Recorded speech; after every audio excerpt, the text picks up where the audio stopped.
ایک دور تھا جب بنی اسرائیل اپنے سب سے مشکل زمانے سے گزر رہے تھے۔ انہیں ہدایت، روشنی اور اللہ کے پیغام کی شدید ضرورت تھی، اور اسی وقت اللہ نے ان کی رہنمائی کے لیے ایک عظیم نبی بھیجا، حضرت عزیر علیہ السلام۔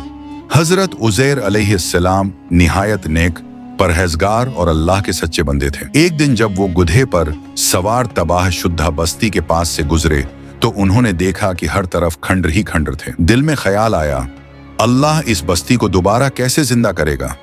یہ سوال کمزوری نہیں تھا، بلکہ اللہ کی قدرت کو اور گہرائی سے سمجھنے کی خواہش تھی۔ پھر اللہ نے ان پر نیند طاری کر دی، نہ ایک دن کی، نہ ایک سال کی، بلکہ پورے 100 سال کی نیند۔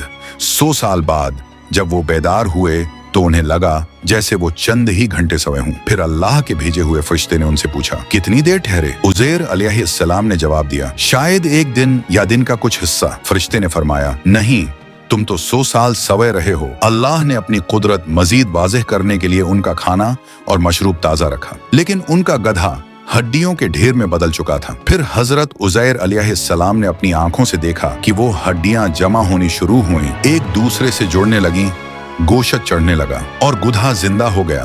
یہ منظر دیکھ کر حضرت عزیر علیہ السلام سجدے میں گر گئے اور کہنے لگے، میں گواہی دیتا ہوں اے اللہ تو بے شک ہر چیز پر قادر ہے۔ جب وہ اپنی بستی لوٹے تو لوگ انہیں پہچان نہ سکے۔ نسلیں بدل چکی تھیں، ان کا اپنا بیٹا بوڑھا ہو چکا تھا، مگر وہ خود جوان ہی تھے۔